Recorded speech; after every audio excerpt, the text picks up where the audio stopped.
അപ്പൊ ഇന്ന് നമ്മള് ടൊയോട്ടയുടെ ഏറ്റവും പുതിയ ഹൈക്രോസ് എന്ന് പറഞ്ഞൊരു വണ്ടിയില് അടിപൊളിയായിട്ടുള്ള ഒരു ഡാമ്പിങ് ചെയ്യാണ്, ഡോർ ഡാമ്പിങ്. അത് നമ്മൾ ഇൻസൈഡും ഔട്ട്സൈഡും ചെയ്യുന്നുണ്ട്. അപ്പൊ നമ്മൾ ഫസ്റ്റ് കണ്ടത് അതിന്റെ ഇൻസൈഡ് ചെയ്യുന്നതാണ്, ഇത് ഔട്ട്സൈഡും കൂടി ചെയ്തിട്ടുള്ളതാണ്. പൈനീർ എന്ന് പറഞ്ഞ കമ്പനിയുടെ ഒറിജിനൽ പൈനീറിന്റെ ഡാമ്പിങ് ഷീറ്റ് ഉപയോഗിച്ചാണ് നമ്മളത് ഡാമ്പ് ചെയ്യുന്നത്. അതിന്റെ 4 ഡോർ നമ്മൾ ഡാമ്പിങ് ചെയ്യാണ്, അതും അകം പുറം കൂടി നമ്മൾ ചെയ്യുന്നുണ്ട്. നല്ല അടിപൊളിയായിട്ടുള്ള ഒരു സ്പീക്കറും നമ്മളതിലേക്ക് ആഡ് ചെയ്തിട്ടുണ്ട്. മൊറൈൽ എന്ന് പറഞ്ഞ കമ്പനിയുടെ സ്പീക്കറാണ് നമ്മളതിലേക്ക് ആഡ് ചെയ്തിരിക്കുന്നത്. ഫ്രണ്ടിലേക്ക് നമ്മൾ അതിന്റെ കോമ്പണന്റും നമ്മളതിലേക്ക് ആഡ് ചെയ്തിട്ടുണ്ട്. ഈ ഫ്രണ്ട് ഡോറിൽ നമുക്ക് ഇൻസൈഡ് മാത്രമേ ചെയ്യാൻ പറ്റുള്ളൂ. ബാക്ക് ഡോറിൽ നമ്മൾ അകം പുറം നമ്മൾ ചെയ്തിട്ടുണ്ട്. പൈനീർ എന്ന് പറഞ്ഞ കമ്പനിയുടെ ഒറിജിനൽ ഡാമ്പിങ് ഷീറ്റ് ആണ് ചെയ്തിരിക്കുന്നത്. ഡോർ ഡാമ്പ് ചെയ്തിട്ടുണ്ടെങ്കിൽ സൗണ്ട് നല്ല ക്വാളിറ്റി ആയിരിക്കും. അപ്പോൾ ഓക്കെ, ബൈ.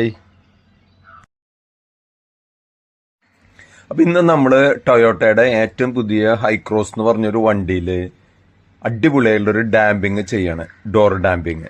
അത് നമ്മൾ ഇൻസൈഡും ഔട്ട്സൈഡും ചെയ്യുന്നുണ്ട്. അപ്പൊ നമ്മൾ ഫസ്റ്റ് കണ്ടത് അതിന്റെ ഇൻസൈഡ് ചെയ്യുന്നതാണ്, ഇത് ഔട്ട്സൈഡും കൂടി ചെയ്തിട്ടുള്ളതാണ്.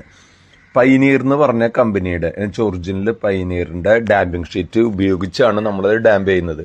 അതിന്റെ 4 ഡോർ നമ്മൾ ഡാമ്പിങ് ചെയ്യാണ്, അതും അകം പുറം കൂടി നമ്മൾ ചെയ്യുന്നുണ്ട്. നല്ല അടിപൊളിയായിട്ടുള്ള ഒരു സ്പീക്കറും നമ്മളതിലേക്ക് ആഡ് ചെയ്തിട്ടുണ്ട്. മൊറൈൽ എന്ന് പറഞ്ഞ കമ്പനിയുടെ സ്പീക്കറാണ് നമ്മളതിലേക്ക് ആഡ് ചെയ്തിരിക്കുന്നത്. ഫ്രണ്ടിലേക്ക് നമ്മൾ അതിന്റെ കോമ്പണന്റും നമ്മളതിലേക്ക് ആഡ് ചെയ്തിട്ടുണ്ട്. ഈ ഫ്രണ്ട് ഡോറിൽ നമുക്ക് ഇൻസൈഡ് മാത്രമേ ചെയ്യാൻ പറ്റുള്ളൂ.